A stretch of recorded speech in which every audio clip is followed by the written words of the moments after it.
Vamos a ver, resulta que te encargan una charla en público para el mes que viene. Bueno, ¿por dónde empiezas a diseñarla? ¿Qué es lo primero que tienes que hacer? Si te vas a lanzar de cabeza al portátil, ya te digo que por ahí no van los tiros. Te lo cuento en este capítulo. Esto es, créeme lo que te digo, episodio 26.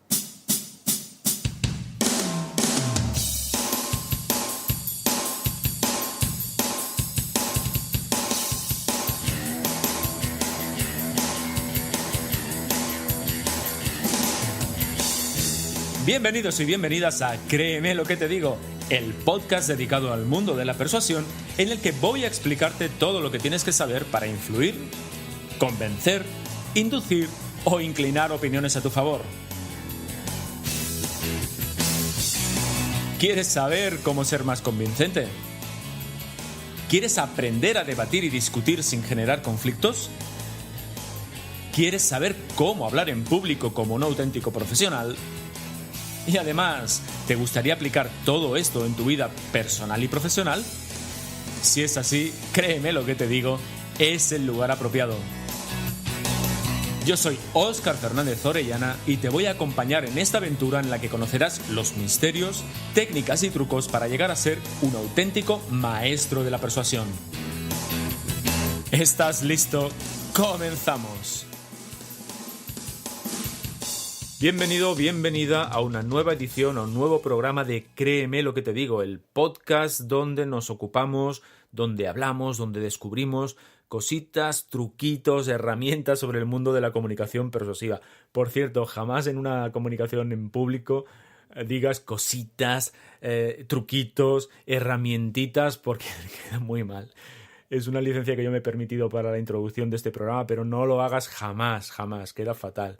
Bueno, ya sabes que lo que tratamos en este programa lo puedes utilizar en tu día a día profesional o particular, da igual, son herramientas útiles allá donde vayas, porque allá donde vayas pues vas a tener que comunicarte y convencer a otras personas. Así que, bueno, estate atenta a lo que vamos a contar porque hoy va a ser muy interesante. Estamos en la primera semana de febrero y así que, como quedamos en su momento, hoy toca hablar precisamente de hablar en público. Y lo vamos a hacer con un tema vital, un tema que yo considero muy importante y que a veces no se le presta la atención debida, y es por dónde tenemos que comenzar el diseño de una charla. Porque puede parecer una cosa muy obvia o puede parecer una cosa muy fácil, pero créeme que por mi experiencia y por lo que yo observo con las personas con las que trabajo, cuando doy formaciones o cuando asesoro a empresarios o a técnicos en empresas, no saben muy bien por dónde comenzar. Lo habitual es, lanzarse de cabeza a la información y comenzar a escribir. Y no, ya verás cómo no es por ahí por donde tenemos que comenzar. Antes de entrar en materia, te recuerdo, en Interacción Humana te ayudamos a que tu comunicación sea más convincente, a tener más impacto, a convencer a más personas, y lo hacemos a través de acciones de formación o asesoramientos individuales. Si es tu caso, pues si quieres información, si quieres que hablemos, si tienes una necesidad y quieres que la tratemos, ponte en contacto conmigo a través del formulario de la web. El formulario lo encuentras en interaccionhumana.es/contacto. Ahí me tienes a tu disposición, me cuentas lo que necesitas y enseguida me pongo en contacto contigo y hablamos. Así que, por cierto, sabes que en Interacción Humana tenemos un blog donde ya hay alrededor de 180 artículos también dedicados a este tema que estamos tratando, comunicación persuasiva. Así que, por favor, suscríbete, échale un vistazo que está muy bien. Ahora sí, venga, vamos al tema. Te decía, ¿por dónde comenzamos una charla? Vamos a ponernos en situación. Venga, imagínate que, como te he dicho en la introducción, te encargan una charla para el mes que viene. ¿Qué es lo primero que haces? ¿Qué es lo primero que te viene a la cabeza hacer? Hay muchas personas, como te decía, que la inercia, que lo habitual es que se lancen a buscar información en internet, libros, donde sea, pero se lanzan a buscar información. Bueno, esto tarde o temprano lo vamos a tener que hacer, pero no es lo primero que tienes que hacer. Otras personas lo que hacen directamente es agarrar presentaciones pasadas, anteriores, y modificarlas o fusilarlas directamente. Bueno, tampoco es lo que tenemos que hacer. Y mucho peor, hay personas que directamente lo que hacen es abrir el portátil, abrir el PowerPoint, comenzar a diseñar diapositivas, sin en realidad tener una finalidad todavía. Todo eso es un error, no se comienza por aquí. Insisto, tanto buscar información como diseñar diapositivas, pues seguramente lo tendremos que hacer en un momento determinado, pero no es ni de largo lo primero que tenemos que hacer. Entonces, ¿qué es lo primero que tenemos que hacer? Pues definir nuestro objetivo, ni más ni menos, definir qué es lo que queremos conseguir de la charla. Eso es a lo que me refiero con el objetivo. Es decir, el objetivo es, tú te pones en situación del final de tu charla, tú has terminado tu charla, ¿qué es lo que tienes que haber conseguido de tu audiencia? Ese es el objetivo. Y fíjate, hay muchos objetivos, indudablemente que sí, pero cualquier objetivo que tú te plantees en una charla cabe en una de estas tres categorías. Fíjate, o bien lo que quieres es cambiar el estado de ánimo de tu audiencia, es decir, lo que quieres es atacar a las emociones y cambiar emociones, o bien generar un tipo de emoción determinada. Esa es la primera categoría de objetivos que podemos tener. O bien lo que pretendes es que el grupo de personas que vienen a escucharte acaben pensando como tú quieres que piensen, es decir, o bien cambiar de opinión o bien alinear las opiniones de tu audiencia con relación a lo que tú pretendes. Esa sería la segunda categoría. Y la tercera categoría es inducirles un determinado comportamiento, es decir, conseguir que quieran hacer algo, algo fundamentalmente lo que tú pretendes. Esa es la tercera categoría. Repito, solo tenemos tres categorías de objetivos: inducir un estado de ánimo, cambiar opiniones o alinear opiniones, o inducir un determinado comportamiento. Y fíjate, estas categorías no es que yo me las saque de la manga, no es que yo me las invente. Esta categorización la hizo nada más y nada menos que el gran Cicerón, quien pasa por ser, seguramente el mejor orador romano de la historia, que es prácticamente lo mismo que decir que era uno de los mejores oradores de todos los tiempos.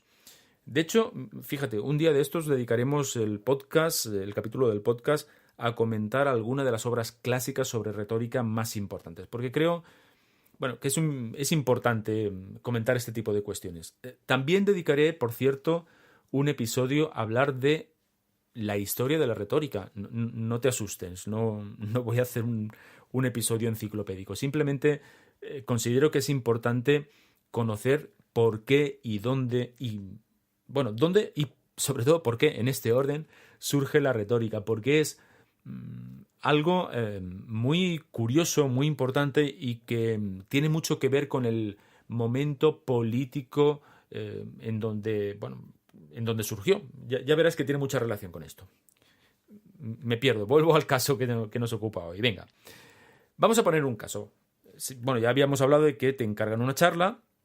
Vamos a concretar un poquito más. Imagina que eres el director o la directora de un departamento y tienes que realizar un speech para tu equipo de trabajo. El tema de la charla, pongamos que es, por ejemplo, la nueva estrategia para los próximos 3 años. Aunque hoy en día programar para 3 años se me antoja algo excesivo. Pero como ejemplo nos va a valer. Fíjate, si tú eres este directivo, si tú eres esta directiva y te planteas que el objetivo de la charla es explicar la línea estratégica, te equivocas. Ese no es el objetivo. Eso ni siquiera es un buen planteamiento para tu charla. Estás confundiendo el tema con la finalidad. Es decir, estás confundiendo el qué con el para qué. Y estarás olvidando que la finalidad de una charla siempre, siempre, siempre es persuasiva. Voy a aclarártelo, fíjate. Insisto, tú eres el directivo, tú eres la directiva, pues eso, ¿no? Que quieres explicar la línea estratégica para los 3 próximos años de tu equipo de trabajo y dices, vale, ¿sabes qué? Mi objetivo es que lo entiendan. Explicarles esta información, que la tengan clara y ya está. Te equivocas. Si tu objetivo es informar, pues escribe un memorándum, escribe un documento, lo pasas por mail, lo pasas por PDF y fuera, ya está. Es decir, lo que más tenemos en la actualidad al alcance es información. No necesitamos más información. Lo que necesitamos es conocer, si somos miembros de este equipo, conocer qué tenemos que hacer con esa información. Y tú, como directivo, como directiva, lo que tienes que plantearte es qué quieres conseguir de tu gente una vez que le hayas explicado esta información. Ese es el objetivo. ¿De acuerdo? Entonces, insisto una vez más, ese objetivo cabrá dentro de una de las 3 categorías que hemos mencionado anteriormente. ¿De acuerdo? Esto es muy importante, lo confundimos y seré muy pesado en este asunto, pero quiero recalcarlo porque quiero que quede meridianamente claro. Si la voluntad del directivo fuese meramente informativa, escucha, no montes una charla, pásalo por mail. Es mucho más barato, es mucho más económico, no tiene el mismo efecto que si lo contases, pero si lo único que quieres es informar, hazlo de esa manera. Una charla en público no sirve para informar. No es el objetivo fundamental la información, ¿de acuerdo? Entonces, fíjate, si el objetivo no es informar, ¿cuál podría ser? Bueno, vamos a poner algunos ejemplos. Imagínate que lo que quieres es, pues bueno, calmar un cierto nerviosismo, o a lo mejor lo que quieres es generar ilusión para a través de este plan estratégico que quieres presentar. Bueno, esto correspondía con el cambio de estado de ánimo que te comentaba como primera categoría. O bien a lo mejor lo que persigues es convencer a tu audiencia, a tu equipo, de que ese plan estratégico es la mejor de las opciones que tienes en estos momentos para la organización. Es el mejor plan estratégico posible ahora. Bueno, esto correspondería con la segunda categoría, que es alinear la opinión de tu audiencia conforme a lo que tú quieres. Es decir, que acaben pensando lo mismo que tú, fundamentalmente, por hacerlo claro y meridiano. Vamos a la tercera categoría. Un ejemplo de la tercera categoría. ¿Qué sería? Bueno, a lo mejor lo que pretendes es que las personas que vienen a tu charla trasladen, imagínate que pues tú eres, como te he dicho anteriormente, ¿no? el director de departamento, tienes mandos intermedios, a tu charla asisten mandos intermedios y tú lo que quieres es que los mandos intermedios trasladen este plan estratégico, trasladen las líneas básicas y la motivación que les generas a el resto del equipo, del departamento. Bueno, eso es inducir una acción. Pues podría ser, por ejemplo, que montes reuniones para explicar, etcétera, etcétera, etcétera. Eso es inducir una acción. Esto correspondería con la tercera categoría de objetivos que hemos mencionado anteriormente. Así que ya sabes, informar, solo informar no es un objetivo preciso. Lógicamente vas a tener que informar. Al final nosotros lo que hacemos es trasladar información, pero esa información que trasladamos tiene que tener un sentido, tiene que tener una dirección. Y la dirección nos la va a marcar el objetivo. Fíjate, en realidad no todas estas categorías de objetivos son igual de fáciles de conseguir. Hay categorías de objetivos que son más fáciles que otra. De hecho, inducir un cambio emocional es relativamente sencillo cuando hablas en público. Además, mientras más público haya, más fácil es generar un estado de ánimo. Ese objetivo es relativamente sencillo de conseguir. Es un poquito más complicado el conseguir que la gente acabe pensando igual que tú. Es decir, argumentar adecuadamente, poner los ejemplos justos para que la gente se convenza, eso es un poquito más complicado que inducir una emoción. Pero todavía es mucho más complicado el hacer que la gente actúe de una manera determinada, que la gente actúe como tú quieres fundamentalmente. Ese es el fin último de la persuasión, en realidad. El fin último de la persuasión no es meramente que la gente acabe pensando igual que tú, sino que quieres que acaben pensando igual que tú porque quieres que hagan lo que tú pretendes que hagan. Pero sí que es verdad que ese es el objetivo más complicado de todos. Fíjate, por otra parte, es importante que cuando te plantees un objetivo, estos objetivos pues cumplan con un mínimo sentido común. ¿A qué me refiero? Te voy a poner un ejemplo. Imagínate que eres un comercial y estás diseñando una presentación de un servicio, de un producto de tu empresa, y te citas con alguien, con un potencial cliente que pues no te conoce demasiado, incluso vamos a poner que es la primera entrevista que realizas. Y tú te planteas como objetivo el que te acabe comprando. Bueno, pues a lo mejor es un objetivo demasiado ambicioso para una primera charla, para una primera entrevista, porque, bueno, ¿cuántas veces ha ocurrido que tú conoces por primera vez un servicio o un producto y lo acabas comprando.